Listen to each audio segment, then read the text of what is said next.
Okay lang po yan, ma'am. Mabait yan si Top 1. Oh, so ito mga kababayan. Ito na, dito tayo kay Digong at kay Hanilet.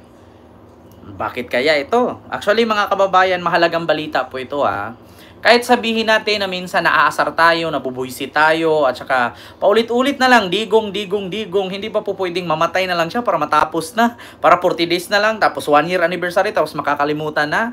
Hindi ba ganun? Para matapos na. Di ba? Di ba? Kasi nakakasawa kaya. Di ba? Oh, di ba, Ma'am Rosario? Nakakasawa kay Ma'am Ami Campbell, hello po. Di ba balita natin sunod, Digong patay na. Oh, di ba? Tapos 40 days, tapos 1 year anniversary, tapos. Di ba? Ganun naman ang buhay. Oh, pag marami kang kaibigan, naalala ka. Pag marami kang utang, nawawala ka bigla. Tapos pag namatay ka, may 40 days, naalala ka. Tapos 1 year anniversary, naalala ka. Tapos pagkatapos 1 year anniversary, wala na, nakakalimutan ka na, patay ka na Di ba? So, ganun na lang dapat. So, ito po, mga kababayan. Actually, mga kababayan, mahalaga po talaga ito at totoo po ang ating pag-uusapan. Speaking of patay, hindi pa po patay si Digong hindi pa po siya patay. Pero pag-uusapan natin kasi parang mamamatay na nga. Di ba? Pag-usapan natin si Digong pero hindi pa po siya patay. Pero parang gano'n na nga. Bakit ko ba nasabi? Pakinggan natin itong interview ni Maharlika sa kanyang common law wife na si Hanilet Avancenia. So, ano nga ba ang interview ni Maharlika? Ito, pakinggan natin mga kababayan. Ito, Miss Hanilet Avancenia nagsalita na pinagbawalan makadalaw kay PRRD. So, ito po wait lang mga kababayan may ads lang si Maharlika. Siyempre, panoonin. Lutein gumis. Oy, Ma'am Ami Campbell, maraming salamat sa iyong papinamano na $20 super sticker. Thank you so much po. So, ito po mga kababayan. Ayan. PVC62. Ayan, may galab shoutout po. Ito po ay channel po ito ni Maharlika, mga kababayan, ni Buljak TV. Ayan po si Hanilet. In-interview po ni Maharlika si Hanilet kung bakit daw pinagbawalan itong pumasok at bakit, anong rason at sinong nagbawal. Ito mga kababayan, ipapakinig ko sa inyo. Hindi ko lang masyadong ganyan kasi i-copyright ako dito. Alam niyo naman pag mga DDS. Mahilig mag-copyright kasi bakit? Nabubutasan nasusunog So ito na. Ito ang unang tanong ni Maharlika, mga kababayan. Ang tanong kasi niya dito, naka-type lang. Bukod sa pagbisita ninyo noong 1 linggo, anong sunod? Nakadalaw na ba kayo muli kay PRRD? Ayan. Hindi na. Hindi na daw. Kasi nga, ang nangyari nun, wala akong, di ba sabi ni VP siya, may 7, 9 na warnings, di ba? Ako, nung pagbisita ko nung hapon na yon, 5 minutes bago matapos ang visitation time namin, sinabihan ako nung isa doon, sabi niya na, nung July 19 daw, nung phone conversation namin, meron daw akong sinabi. Sabi ko, about the case. Sabi ko, I don't know anything about the case. Ganun pala mga kababayan. Ang rason pala na pinagbawalan si Hanilet na bumisita doon, kasi sa phone call daw ni Digong at ni Hanilet, may nabigkas pala si Hanilet patungkol sa kaso. Ang problema pala mga kababayan, bawal po pala pag-usapan ang about sa kaso-kaso, about sa mga legal action. Kasi si Sara nga dati, sabi ni Sara mga kababayan, na kahit siya daw, lahat ng usapan nila ni Digong ay naka-record at naririnig daw ng ICC. So pag magbigkas ka kasi doon baka may hinihirit si Hanilet dito kasi di ba mga kababayan, ilang beses ako nagsabi na kapag si Kaufman ay lagi ninyong gawing lawyer dyan, walang mangyayari kay Digong. Pipirahan at pipirahan lang si Digong yan. So ngayon siguro, nag-advise siguro si Hanilet doon, tumawag kay Digong na palitan na yung lawyer mo, yung abogado ni mo, palitan na dapat. Siyempre, kahit magbisaya sila doon, kahit magtagalog sila doon, naiintindihan yan ng taga-ICC kasi may mga translator yan at take note. Marami din po mga Pilipinong nagtatrabaho doon. 'Di ba? Siguro may mga, sabi nga ni Hanilet, may nabigkas daw siya patungkol sa lawyer daw. Oh, baka siguro humirit itong si Hanilet, nakiusap kay Digong, palitan mo na yung abogado mo kay katagal na dito, tingnan mo, butot balat ka na. Oh, I'm sure kapag butot balat ka na, dax ka na lalo niyan. Ang problema, narinig. Kaya siguro pinagbawalan, may warning pala. Kada usap pala nila, kada phone conversation pala, naririnig, minumonitor pala. Oo, ng tawag dito, ng ICC yan. Kasi kung naalala ninyo mga kababayan, sa Amerika kapag nakakulong ka, malaking salamin lang yan. Tapos alam mo yung salamin lang, tapos telepono lang ang usapan ninyo. Andun sa loob si Digong, nandun ka sa labas, tapos nakatelepon lang kayo. Di ba may mga ganyan sa movie, mga kababayan sa Amerika? Hindi ba ganun? Hindi ba ganun yung ano nila? Usapan.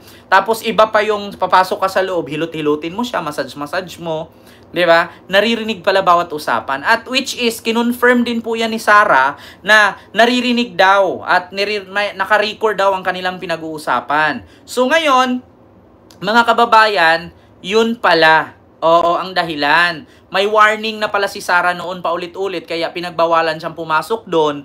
At may warning na din po daw si Hanilet kaya pinagbawalan din siyang nakapasok doon. So ito, continue natin. Kaufman is not discussing anything about the case. Wala daw siyang diniscuss. Mr. Kaufman, I have not asked a single paper from you on whatever it is that you are doing, so I cannot talk about the case. And also, nung time na yun, 5 minutes bago matapos, sinabihan na lang ako na isususpend daw ako. Ang sabi pa nga ni PRD, doon sa lalaki na nagsabi sabi niya, you cannot do that. Ginanyan niya. Kasi, you know, he is expecting me. He knows that this is my turn. This is my time right now. This is my schedule to visit him. Sinuspended pala yung visit niya kasi may narinig pala na patungkol sa lawyer na kimirot about sa case. Sabi naman ni Hanilet, kahit daw ulit-ulitin at iparinig daw kay Kaufman, may recordings daw, wala naman daw siyang binigkas patungkol sa case or sa kaso or sa lawyer. Pero ang problema naman, imposible naman, no, na hindi ito matrace ng mga taga-ICC kasi si Kaufman naman ang papagalitan ngayon ng ICC. 'Di ba? Kaya ngayon mga kababayan, sabi nga ni Ma'am Barbara Butler, ayan, tama Ken, Stephens, usapan laging record, like here in Australia, kahit letters, babasahin nila muna before given to the prisoner. Diba? So kung meron kang sasabihin hindi maganda, talaga namang masuspended ka. Tapos sunod mga kababayan, ito nga, naglabas ng saluobin itong si Hanilet kasi ang sabi nga niya dito, bakit ako pinagbawalang pumasok? Kahit naman iparinig ko kay Kaufman, wala naman akong sinabing ganito ganyan. Na which is kahit si Sarah nga daw, 7 daw ang warning ni Sarah, sa kanya daw nagulat siya, 9 na daw ang warning niya, kaya sinuspended daw siya. Ngayon, ang pinagbintangan nila ay si Kaufman daw ang nagsuspended. Hindi po si Kaufman ang nagsuspended niyan.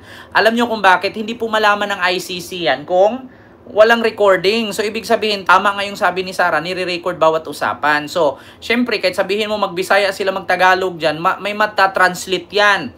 Ngayon, ang gustong iparating ni Hanilet mga kababayan, sabi niya, bigyan nyo naman ako ng konsiderasyon. Kasi kung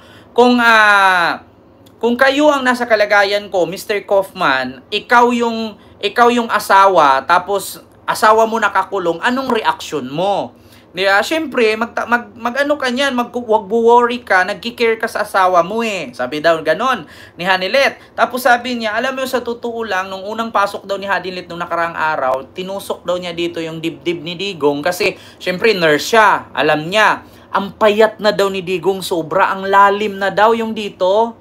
Yung, di ba, pag nangayayat ka, parang asong ulol.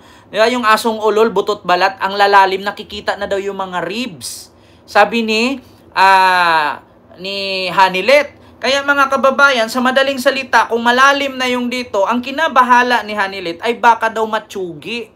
Hindi naman daw, God forbidden, sabi niya, simbako palayo sa Bisaya. Hindi naman daw niya dinadasal na ganun. Baka daw kasi mamatay, tapos instead na makausap pa niya bago mamatay, pinagbawalan pa siya. Di ba? Di ba? Ganun yon mga kababayan. Akala siguro nila, Sir Jericel Puno, tanga ang ICC. Di ba? Yung collarbone dito. Pakinggan nyo ha mga kababayan. Dito banda ko narinig yun eh. Of my daughter is the father of VP, Paulo, and are concerned about the life of this man. Hindi ka na nagalit eh. Galit ka na dun for me. You know, I know you are protecting your practice. I don't know if you're trying to prove something. Pero kami, we are concerned about the life of this man. He is family. He is the father of my daughter. He is the father of VP, Paulo, and Baste. So, yun lang. Sabi ko nga, baliktarin natin. Ang asawa, ikaw ang nasa loob. Ano kaya ang gawain ng asawa mo? Di ba? So, ito yung pangalawang tanong mga kababayan. Ano yung phone conversation nyo ni PRRD noong July 19 na naging dahilan kung bakit hindi ka pinayagang bumisita? Ito po yung tanong ni Maharlika. So, sagot ni Hanilet. Ito po. Ano daw yung phone conversation? Ang sinabi niya sa akin July 19, and to tell you honestly, hindi niya ma-point out kung ano.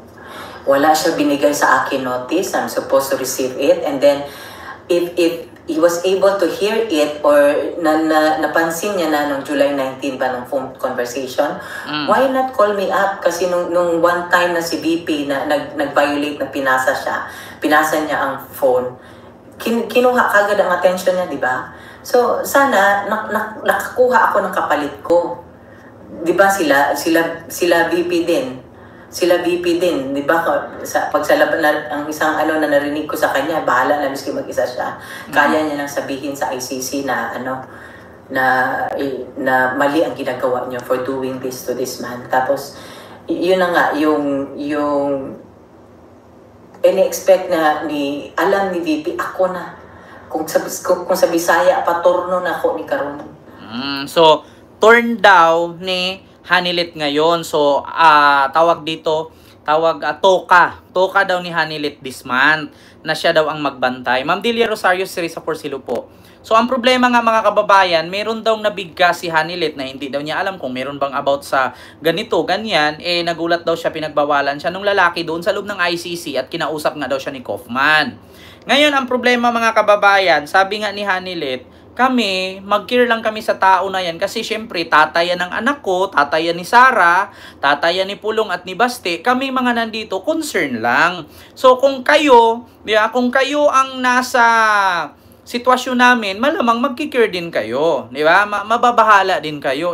Syempre 80 anyos na yan, di ba? Sabi pa nga ni Hanilet dito mga kababayan na depressed na yung tao Alam ko depressed na yan. Bakit? Kasi alam ko yan, matagal ko nang nakasama yan, asawa ko yan Alam ko, kapag hindi niya gusto sa isang lugar, malulungkot yan. Alam ko, kapag hindi niya gusto, talagang may di-depress yan, mai-stress yan, papayat yan. Alam ko, sabi niya. So, ang gustong iparating ni Hanilet, para habang buhay pa daw, makakausap niya. Kaysa naman daw, mamatay na, hindi niya nakakausap. Kaya sabi ko nga sa inyo mga kababayan, nakakasawa, pakinggan pa ulit-ulit yung ganitong issue ni Duterte. Dapat mamatay na lang para 40 days ang sunod, tapos 1 year anniversary, tapos tapos na ang usapan. Diba? Ma'am Riglo Alamedan kay Ma'am Lili Tonini. Ganun dapat. Ito ang sabi ni Hanilet. Yun ang doon. May ako ng opinion sa lawyer. So siguro, nagkwentuhan si Digong at si Hanilet, siguro nagtanong-tanong siya kasi wala naman daw siyang alam about sa law kasi nurse nga siya. Siguro nakwento niya na nanghingi, ito nakakasabi lang niya dito, nanghingi naman daw siya mga legal actions o kayo mga sa lawyer daw, nagtatanong daw siya kung anong dapat na kaso na yan, dapat kasong ganun. So, wala daw siyang alam. Siguro nakwento niya yan kay Digong kasi nga, may nabigkas siya na legal ganyan, legal ganon. Siyempre, alam naman natin pag sinabing ganyan, hindi naman tanga ang ICC, naiintindihan nila yan, may translator yan Tapos ito pa nga ang sabi niya, dito mga kababayan, sa interview, actually mahaba po kasi ito mga kababayan, ang sabi kasi niya dito sa interview ni Maharlika na bakit daw si Nicholas Kaufman hindi daw pupunta ng Pilipinas at mag-investigate. Total, binabayaran naman hindi ba daw si Nicholas Kaufman pupunta ng Pilipinas para tanungin yung ganito, tanungin yung ganyan, imbestigahin yung ganito, para may panglaban daw pagdating sa oras or araw ng trial ni Digong sa September, para may pangsagot si Kaufman. Kasi nga, mahirap daw kasi i-defend ng isang abogado na never been nakapunta sa lugar na pinangyarihan. So, saan daw magkukuha si Kaufman ng sagot at panglaban doon sa trial sa September? Yun ang sabi ni Hanilet. Ano daw, malabo yan, sinabi ni Hanilet. Hindi, sinabi. Several times ako nag-email eh. Sabi ko, have mercy on the man, 80 years old. You know, you only get to talk to him 1 hour a day, Monday to Fridays, not on weekends. You don't see him 23 hours a day. He can, I'm telling you, I am 110% sure na may depression na yan. Ngayon, dinideprive mo ako na sabi niya, 100% sure na may depression na yan. Tapos ngayon, dinideprive mo ako, hindi mo ko papasukin dyan. Kilala ko yung asawa ko, malalim na daw nga yun dito. Sa liig ni Digong, malalim na. So, ibig sabihin, pag ganyan kapayat, alam daw niya asawa niya na depressed na yan. Tapos, dinideprive pa siya na hindi siya papasukin. Sabi ni Hanilet. Actually, mga kababayan, sinasummarize ko lang yung sinasabi ni Hanilet dito kasi mahaba po ito. 'Di ba? So, ito pa nga continue ha. Lahat ng sinasabi ko galing dito kay Hanilet to ha. Sinasummarize ko lang. Sita siya na may maalam niya nandito ako. Dinideprive mo ako na mabisita siya, at least may makausap siya na family. You know, I am telling you, he can stay in his room. He can stay sleeping for 24 hours. Kilala ko na yung tao. Kilala, Saka sabi ko, sawa ko yan, sabi niya. Opinion ko lahat, attorney, puro lang suggestion ba? Sabi ko, hindi ba kayo pupunta ng Pilipinas, kukuha ng whatever, di ba? Parang ganun, di ba? You should... di ba? Tinanong daw niya si Kaufman, hindi ka ba pupunta ng Pilipinas, mag-investigate, kukuha ka ng pangsagot, panglaban dyan sa kaso na yan, wala ka bang planong ganon? So, sinasuggest daw niya kay Kaufman. So, tama nga sinasabi ko. Actually, napanood ko na to kanina eh. Sinasummarize ko lang. Ito pa. At least you should get more information about the man. How can you... Ito pa ang question ko. How can you defend the man if you do not know the man? Diba? He's 80 years... how could you defend the man if you didn't know the man? Tita Sipsi, Miguel, shout out. Paano mo dipinsahan si Digong kung hindi mo nga kilala yung tao? At saka paano mo ipaglaban yan kung hindi ka kumuha or mag-gather ng information sa Philippines? Yun ang sabi ni Hanilet kay Kaufman. Kasi pansin kasi nila, actually ito si Hanilet, maniwala kay sa akin sa hindi, nasulsulan to ni Maharlika eh. Nasulsulan to ni Harry Roque at ni Maharlika. Kaya isa sa rason na si Hanilet pinag-initan ni Kaufman na hindi napapasukin kasi nga lahat ng sinasabi kasi ni Maharlika at ni Harry Roque, yun din ang sinasabi ni Hanilet doon kay Digong. Ibawal nga yung ganung usapin, mga legal action. Ngayon, syempre ito si Kaufman kailangan kumita. Sayang naman yung 150 million a month. Di ngayon si Kaufman, siyempre, ang sabihin ni Kaufman dito, hindi po pwedeng ganito, nasulsulan ni Hanilet si Digong, pera naman ni Digong to, hindi naman to pera ni Hanilet. Pag tinanggal ako ni Digong, quits na. Di ba? Pag hindi na ako pinalitan ako ni Digong, wala na akong kikitain ito. Much better dito na gamitin kong negosyo si Digong. Paano ako kikita ang ganito? Di ba? Kung ikaw, mga kababayan, negosyante ka, o trabaho mo dyan ka kumikita pagiging lawyer. Papayag ka ba na merong magsulsol sa... Papayag ka ba na merong magsulsol sa kliyente mo na tanggalin siya para palitan? Siyempre, kung ako, Kaufman, hindi. Di ba? Kaya siyempre, kung ang sabi siguro ni Kaufman dito, much better dito, gawa tayo action. Di ba? Sige. Ay, suspended ko si Hanilet. Sige. Ganyan. Kaya sinuspended si Hanilet. Kasi hindi, actually mga kababayan, ganun lang yan eh. Alam ni Kaufman na si Hanilet kasama ni Roque at ni Maharlika. Tapos napapanood niya eh. Nasa interview na may parang something na galit si Hanilet kay Kaufman. So ang gagawin ni Kaufman ngayon, sige, gawa ako hakbang dito. Ay, suspended ko, cancel ko yung visitation niya. Kasi pag napalitan ako, wala ko kita. Sabi nga ni Trillanes, intindihin nyo na lang, naghanap buhay lang yung tao. 150 million a month. Naghanap buhay lang, magwa 1 billion na, So, yun lang mga kababayan, yung ating reaksyon. Sabi nga ni Hanilet, wala ka bang time na pumunta ng Pilipinas, mag-gather ng information, mag-investigate doon para may pang-defend ka kay Digong? So, how could you defend the man if you did not know the man? Diba? Hindi mo siya kilala. Paano mo siya depensahan? So, yun lang. At sabi nga ni Hanilet dito, mga kababayan, siyempre, nag-care lang daw siya kasi alam daw niya, ang lalim na daw dito, depressed na daw yan, alam niya, hindi na daw natutulog, hindi na daw niya gusto sa kwarto na yon. Mami Tess, Miguel Love shoutout kay Ma'am Tess Malbataan. So sa madaling salita mga kababayan, mamamatay na nga. Ito nga, nabalaka, nababahala si Hanilet kay Digong, lalo ngayon na pinagbawalan siyang pumunta, baka mamatay, kasi ang payat na daw, depressed na daw, may depression daw yung tao. Yun ang sabi ni Hanilet. May depression na yan. Kilala ko yan. Asawa ko yan So yun mga kababayan. Ang problema dito ngayon, wala talaga kayong magawa. Ang tanging antayin nyo na lang dyan ay ang katigukan ni Digong. Pag natigok si Digong, garapong uuwi, 40 days, 1 year anniversary, and kwento na lang siya. Diba? So yun lang mga kababayan.